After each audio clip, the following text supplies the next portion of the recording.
Votre été touristique avec Fréquence Plus et Va-et-Vient. Votre magazine touristique Bourgogne-Franche-Comté. Dans ce nouvel épisode, nous sommes en Bourgogne du Sud, prêts à flâner au cœur d'une Saône-et-Loire chaleureuse, champêtre et épicurienne, où il fait bon partager des plaisirs simples autour de ces produits du terroir emblématique, un succulent poulet de Bresse à la crème ou une tendre entrecôte charolaise, entre deux balades, en bateau, à cheval ou à pied. Car ce sont plus de 705 circuits de randonnée pédestre labellisés Balades Vertes qui vous attendent de pied ferme. Alors découvrons quelques-uns des trésors de Saône-et-Loire avec Elisabeth Roblot, vice-présidente en charge du tourisme et de l'attractivité du territoire. Bonjour Elisabeth. Bonjour. Alors quels sont les atouts majeurs de la Saône-et-Loire ? Ah mon Dieu, on en a tellement que je vais avoir beaucoup de mal à tous les nommer. En tout cas, l'atout principal déjà, c'est que c'est très facile d'accès. La Saône-et-Loire est desservie de 2 gares TGV. On est à 1h15 de Paris, donc un accès plutôt facile. Un axe autoroutier qui traverse le département assez pratique. Donc un territoire accessible et puis un territoire qui regorge de trésors. Moi je dis très souvent, on n'a pas la mer, mais on a tout le reste.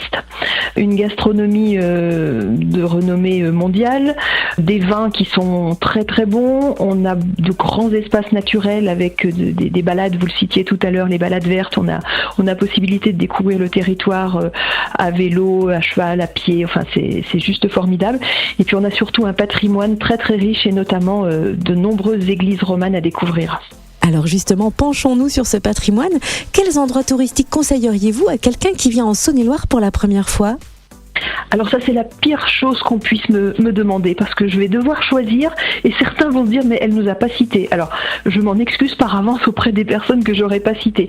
En tout cas, quelqu'un qui vient en Saône-et-Loire, il ne peut pas ne pas venir à Solutré en région mâconnaise. La roche de Solutré est renommée au-delà des frontières de la France. Un petit tour au cœur du centre-ville de Chalon-sur-Saône, le vieux Chalon-sur-Saône vers la place Saint-Vincent avec une cathédrale qui est magnifique, qui est en train d'être restaurée et qui va être réouverte à la fin de l'année. Il faut passer absolument en Bresse bourguignonne et s'arrêter à Louhans avec ses 157 arcades. Le marché de Louhans le lundi matin par exemple où vous découvrez des produits extraordinaires. Et puis, on ne peut pas ne pas aller à la basilique de Paray-le-Monial. C'est le lieu incontournable, le lieu le plus visité en Saône-et-Loire d'ailleurs. L'occasion de s'arrêter aussi à Charolles pour manger une belle entrecôte de bœuf. Et puis, on a Autun, la ville gallo-romaine qui regorge là aussi de trésors. C'est très compliqué de choisir, mais vraiment, il y a des incontournables que je ne peux pas m'empêcher de citer. Et puis il y a aussi de nombreuses animations l'été en Saône-et-Loire. Quels sont quelques-uns des temps forts, quelques-unes des animations phares prévues ? Alors on a depuis quelques 25 ou 30 ans, je ne sais même plus tellement ça fait longtemps que ça dure, le festival Chalon dans la rue qui se tient au mois de juillet. C'est un festival de rue qui rassemble de nombreux artistes avec des spectacles à tous les coins de rue qui sont juste extraordinaires. Un très très beau festival qu'il faut absolument pas rater. Et puis cette année, on fête beaucoup d'anniversaires. On a un parc dans le Charolais-Brionnais qui s'appelle Diverti-Parc qui fête ses 25 ans. C'est un parc qui est dédié aux enfants avec un certain nombre de jeux en bois notamment à taille humaine, des logements insolites. C'est un bon moment à passer. On fête aussi les 35 ans du Parc des Combes au Creusot. Voilà, donc tout un tas d'animations au long de l'été. Et puis, on est dans une région viticole, comme je vous le disais tout à l'heure, et on a la chance d'avoir 3 villages qui sont classés dans les climats de Bourgogne. Et on fête cette année les 10 ans des climats de Bourgogne, et tout un tas d'animations sont prévues autour du vin. De beaux moments à passer cet été en Saône-et-Loire. Et où retrouver plus d'informations et toute l'actualité touristique de Saône-et-Loire ? Alors, il n'y a qu'une chose à faire, et là je ne suis pas du tout objective parce que c'est ce que j'appelle mon bébé, voilà.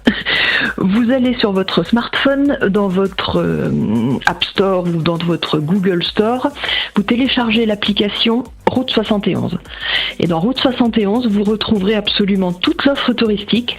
Ça va des hébergements au restaurant, en passant par les parcs à découvrir, les balades à faire. Vous pouvez télécharger les circuits, vous pouvez télécharger un certain nombre d'informations et vous ne pouvez pas passer à côté de quoi que ce soit grâce à cette application Route 71.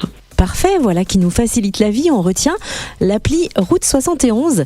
Merci Elisabeth Roblot, vice-présidente en charge du tourisme et de l'attractivité du territoire de Saône-et-Loire. Et maintenant, suivez vos envies. La Bourgogne-Franche-Comté n'a pas fini de vous surprendre. Votre été touristique ? Vivez-le avec Fréquence Plus et Va-et-Vient. Votre magazine touristique Bourgogne-Franche-Comté fête ses 10 ans. Disponible gratuitement dans les offices de tourisme de la région. Fréquence Plus.